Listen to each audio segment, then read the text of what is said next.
And the story is really based on it's based on two things: Shakespeare's Hamlet, which I'd studied at school, and it's classic, it's incredible sort of psychological family drama, and then Morris, which for me as a teenager coming out, I'd read Morris, the novel, which was so beautiful and so important in my life, and then I saw all the Merchant Ivory movies that were out there, so Room with a View, all Ian Forster, and then Morris, and it was a very, very sort of life-changing moment for me. I think we've all got stories of moments in our lives when we see something, and then that really had a massive impact, and I wanted to write the musical Morris, and then I thought, well no, let's be clever, let's try and combine the two, write something original so I don't get into rights problems, and that's where it is. So it's really about a young guy who, set in the Edwardian period in 1910, who's just lost his father, and coming to terms with that. The mother has remarried the father's business partner,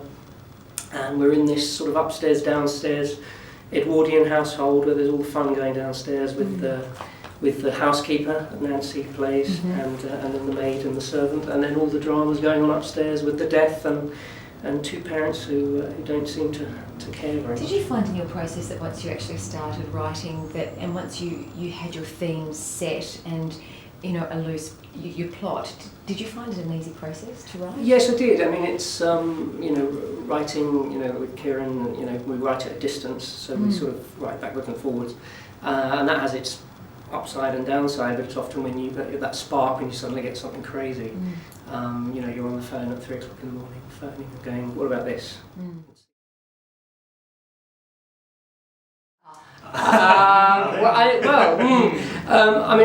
I certainly think, any writer would say, well, actually all of the characters actually come from you somewhere. There's always people you know. I think I'm sort of a little bit of a mix of James and Anthony, actually, as the key male character. But there's certainly a bit of Martha in me, that's for sure. I'm a very good cook to start with.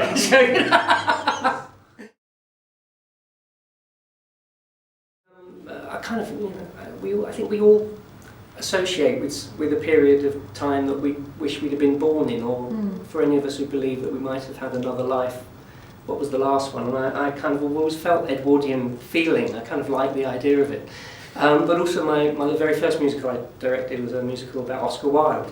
So all of the research, I was like 20, and all of the research that I did there, as always, I found it fascinating. And of course what was different with the Edwardian period, that just had the huge reign of Victoria, which was very, very stoic and sort of quite hard in terms of what society was about. And then Edward VII was effectively a playboy, so everything started to relax. We were only 10 years away from the Roaring Twenties when all kinds of things were happening. So it was a really big change of period. I think we've tried to capture that in terms of the relationship with the two boys. We've tried to capture the change of this very stern Victorian period going into the Edwardian, and this relaxation of morals, I suppose, but also just the way that people began to think in a slightly different way to the slightly draconian way they'd been thinking before. Well, certainly within the music, Kieran's been very, very clear about giving it both a contemporary musical theatre style, but also lots of references to Elgar, Debussy, Percy Grainger, Ravel.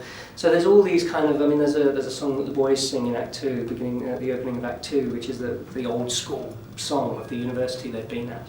And that's basically a reworking of an Edward Elgar piece. It's almost can fit on top of it. It's there on purpose to suggest the style, and then in the dialogue, in the language, there's lots of non-contractions, can'ts become cannots, and all of that kind of stuff, just to give it a slight sense.